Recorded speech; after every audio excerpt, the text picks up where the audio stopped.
भाजपा के राष्ट्रीय अध्यक्ष ओम प्रकाश राजभर बस्ती पहुंचे। उन्होंने अपनी पार्टी के 3 साल की सदस्यता के बदले सुरक्षा वाले बयान पर कहा कि लोग बाल की खाल निकाल रहे हैं। हमारी पार्टी का सदस्यता शुल्क 10 रुपए है। हम 10 रुपए में सदस्य बनाते हैं तो 3 साल की गारंटी लेते हैं। 3 साल के अंदर कोई भी आपका दुख होगा सुख होगा, हमारा नेता आपके यहाँ जाएगा आएगा। हम इसलिए लोगों को समझाते हैं, हम जातिगत जनगणना चाहते हैं। हम एक समान अनिवार्य फ्री शिक्षा, गरीबों को फ्री शिक्षा के लिए आपका सहयोग चाहते हैं। हम प्रदेश में शराबबंदी, घरेलू बिजली फ्री के लिए आपका सहयोग चाहते हैं। अगर यह चीज सही है तो हमसे जुड़िए और 10 रुपए का सदस्य बनिए। 3 साल तक आपके सुख दुख में हमारे नेता आते जाते रहेंगे, आपको तेल का पैसा नहीं देना पड़ेगा। वहीं गठबंधन के सवाल पर उन्होंने कहा कि गठबंधन तो होंगे, चुनाव अभी दूर है, जब नजदीक आएगा तो उस पर फैसला होगा। अभी हम लोग महिला अधिकार रैली निकाल रहे हैं। यात्रा के माध्यम से अपनी पार्टी को जनता से जोड़ने की कवायद होती है। भारत जोड़ो यात्री पर उन्होंने कहा कि भारत कहाँ टूटा है जो उसको फेविकोल लगा कर जोड़ने जा रहे हैं। महिलाओं के आरक्षण पर उन्होंने कहा कि महिलाओं को राजनीति और नौकरी में 50% आरक्षण मिलना चाहिए। शिक्षण संस्थाओं, सरकारी और गैर सरकारी नौकरियों में महिलाओं के लिए 50% सीटें बयान बहुत चर्चा में है कि आपकी जो सदस्यता 3 साल की ले लेगा तो उसको आप सुरक्षा देंगे, किस रहेगी, राजनीतिक या माफियाओं से? नहीं, देखिए, बाल का खाल निकाला जाता है। हमारी पार्टी का सदस्यता शुल्क 10 रुपया है।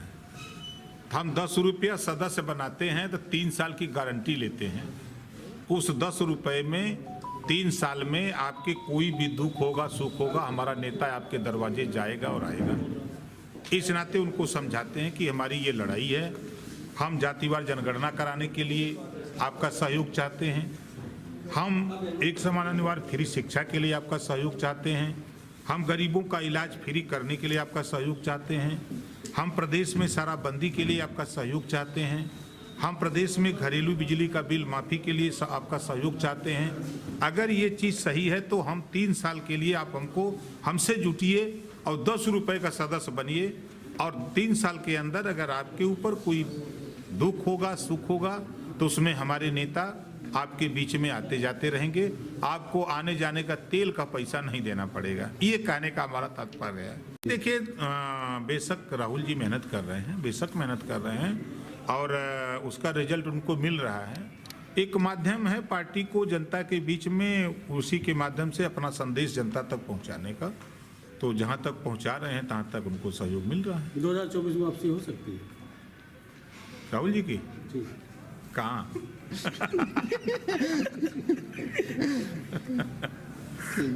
सत्ता में अभी बहुत दूर है। चुनाव आवे रिस्पांस के अनुसार जिस तरह भीड़ टी शर्ट में ही केवल वो चल रहे हैं तो कहीं न कहीं टी शर्ट को लेकर जो चर्चा चल रही है। देखिए, कोई ये चर्चा नहीं कर रहा है कि कांग्रेस पार्टी देश में जब आज़ादी मिली तो सबसे ज़्यादा काम अगर भारत में कोई की तो कांग्रेस पार्टी ने की। लाख पार्टियां सत्ता में आवे, जितना काम कांग्रेस ने किया उतना काम कोई पार्टी नहीं कर सकती।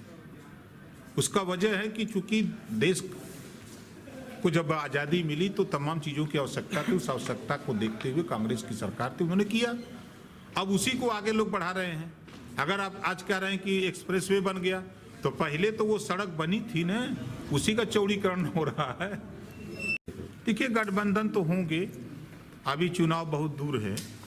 चुनाव नज़दीक आएगा तो फिर उस पर विचार होगा। अभी हम लोगों का जो अभियान चल रहा है, अभी सावधान रथ यात्रा समाप्त हुई, उसके बाद महिला हक अधिकार महारैली मंडलवार शुरू किए हैं। आजमगढ़ मंडल में मऊ किए, फैजाबाद मंडल में सुल्तानपुर किए, बस्ती मंडल में 8 तारीख। यात्राओं का दौर चल रहा है, कांग्रेस की तरफ यात्रा भी अखिलेश यादव भी निकालने वाले हैं, फिर आपकी भी चल रही है, तो क्या माना जाए, मतलब सारे यात्रा वाले फिर मिलेंगे? नहीं, यात्रा देखिए, कमलेश भाई, यात्रा के माध्यम से जनता को अपनी पार्टी में जोड़ने की कवायद होती है।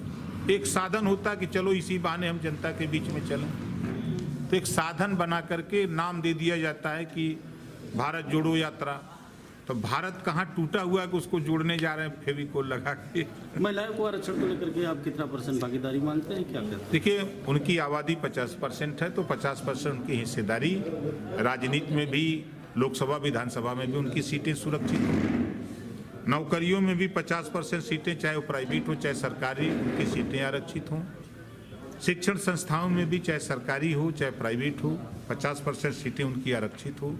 जब देश की सर्वोच्च कुर्सी, राष्ट्रपति की कुर्सी, प्रधानमंत्री की कुर्सी, मुख्यमंत्री की कुर्सी, जिलाधिकारी की कुर्सी, सभी कुर्सी को सुशोभित कर सकती हैं, व्यवस्था देकर के देश और प्रदेश, जिला को चला सकती हैं, तो फिर उनको हिस्सेदारी क्यों नहीं दी?